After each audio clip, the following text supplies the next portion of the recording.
चंद्रयान 3 का विक्रम लैंडर जब से चांद की सतह पर लैंडिंग किया है, तब से लेकर अब तक चांद की दुनिया के भयानक खुलासे कर रहा है।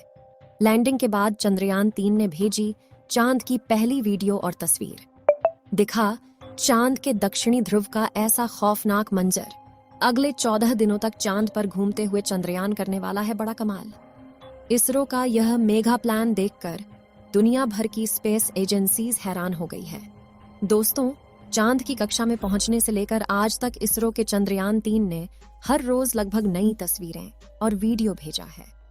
और क्या आप जानते हैं कि रूस का लूना 25 जिस दिन क्रैश कर गया, उस दिन भी लूना के स्थित की दुर्लभ तस्वीरें साझा की थीं, जिसमें चंद्रमा का वह फॉरसाइट दिख रहा था जिससे धरती पर बैठकर किसी भी टेलीस्कोप से नहीं देखा जा सकता। लेकिन इस वक्त की सबसे बड़ी खबर यह है कि चंद्रयान 3 चंद्रमा की सतह पर सफलतापूर्वक लैंड कर चुका है, जिसके तुरंत बाद उसने अपने अंदर लगे एडवांस हाई क्वालिटी कैमरा की मदद से चांद के दक्षिणी ध्रुव की पहली झलक कैप्चर कर ली है।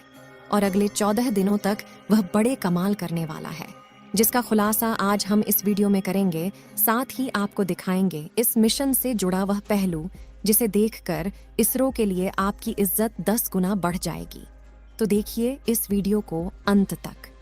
दोस्तों, 14 जुलाई को पृथ्वी से चांद के लिए रवाना हुआ चंद्रयान 3 ने इतिहास रच दिया है, जब उसने 23 अगस्त की शाम चांद के साउथ पोल पर लैंडिंग किया, जहां आज तक दुनिया का कोई देश नहीं पहुंच पाया। चंद्रमा आज भी अपने अंदर अनेक ऐसे रहस्य समेटे हुए हैं, इसलिए दुनिया भर के वैज्ञानिक इसमें काफी रुचि दिखाते हैं।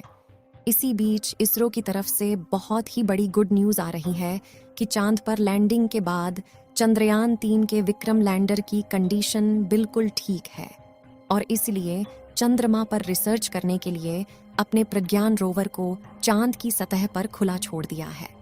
और ये रोबोट अगले 14 दिनों तक चांद के बहुत बड़े खुलासे करने वाला है।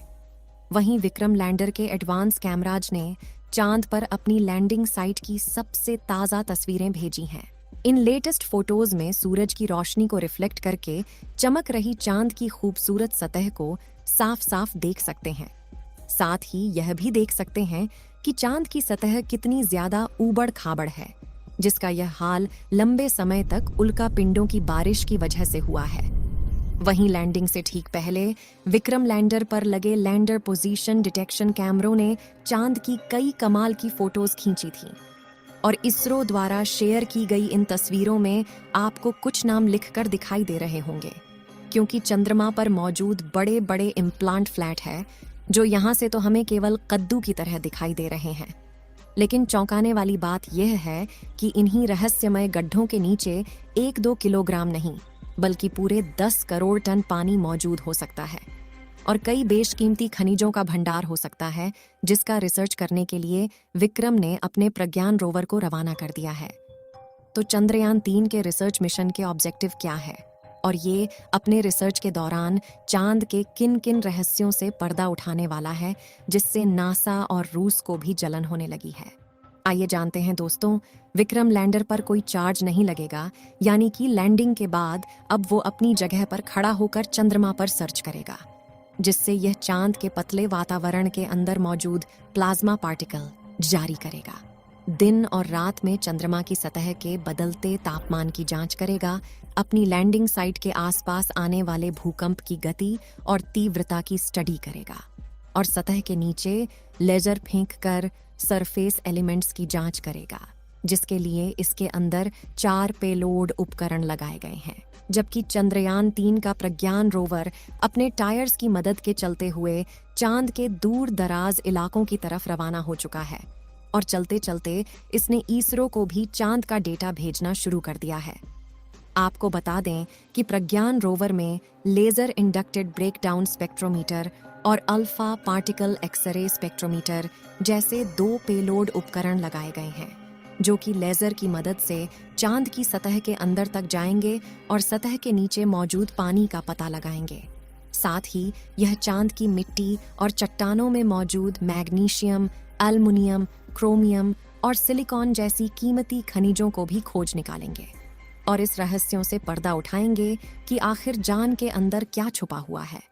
यानी अगर अपने इस मिशन में विक्रम लैंडर और प्रज्ञान रोवर ने चांद पर किसी कीमती खनिज या पानी का भंडार खोज लिया, तो ये इतना बड़ा कामयाबी होगा कि भविष्य में जब भी चांद का नाम लिया जाएगा तो इसके साथ ही इसरो और भारत का नाम भी जोड़ा जाएगा।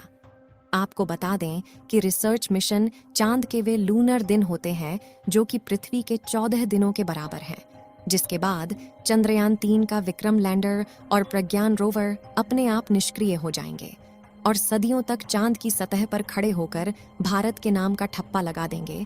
ऐसा इसीलिए क्योंकि इसरो ने वापस लाने का कोई प्लान नहीं बनाया है।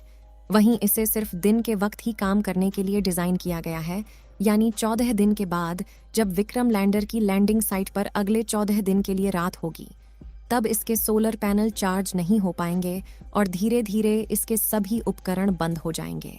हालांकि यहाँ गौर करने वाली बात यह है कि इसरो के मिशन का सबसे महत्वपूर्ण लक्ष्य चांद की सतह पर सॉफ्ट लैंडिंग करना था।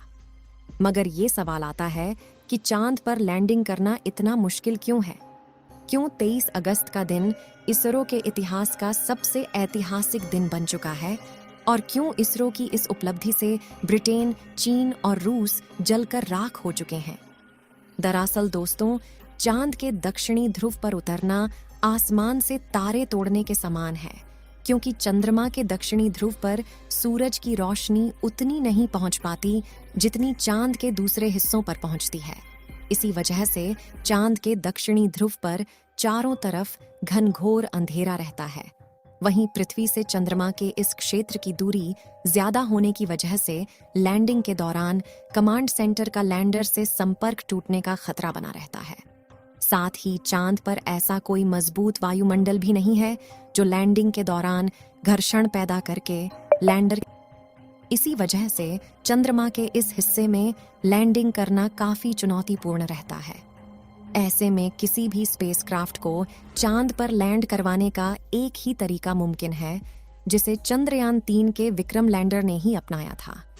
इस तरीके में लैंडर को चांद की सबसे छोटी ऑर्बिट में अपनी न्यूनतम ऊंचाई वाले बिंदु तक ले जाया जाता है, जो कि 20 से 30 किलोमीटर के बीच होता है, जिसके बाद लैंडर अपनी कक्षा छोड़कर चांद की सतह पर उतरने के लिए रवाना होता है और नीचे पहुंचने के दौरान अपने थ्रस्टर्स का इस्तेमाल करना शुरू कर देता है, जो विपरीत दिशा में फोर्स लगाकर इंजन ब्रेकिंग का सहारा लेते हुए स्पेसक्राफ्ट की रफ्तार कम करते हैं। रफ्तार को कम करने के बाद लैंडर के सामने जो अगली चुनौती आती है वह होती है चांद की धूल। इसी बात से आप यह अंदाजा लगा सकते हैं कि आखिर चंद्रमा पर लैंडिंग करना कितना मुश्किल है और इसरो के चंद्रयान 3 ने कितना बड़ा कमाल कर दिखाया है। और इस मिशन से इसरो ने वो कर दिखाया जो नासा और रूस जैसे बड़े देश भी नहीं कर पाए हैं। जबकि रूस तो चंद्रयान 3 से आगे निकलने की हड़बड़ी में एक हफ्ते पहले ही अपने लूना 25 मिशन में बुरी तरह से फेल हो चुका है। यानी भारत ने अमेरिका और रूस जैसे बड़े देशों को भी पछाड़ दिया है और पाकिस्तान तो अगले 100 सालों में भी स्पेस रिसर्च की फील्ड में भारत के आसपास तक नहीं पहुंच पाएगा। दोस्तों, आपको क्या लगता है, चंद्रयान 3 चांद पर पानी की तलाश कर पाएगा या नहीं? अपनी राय कमेंट में जरूर बताएं।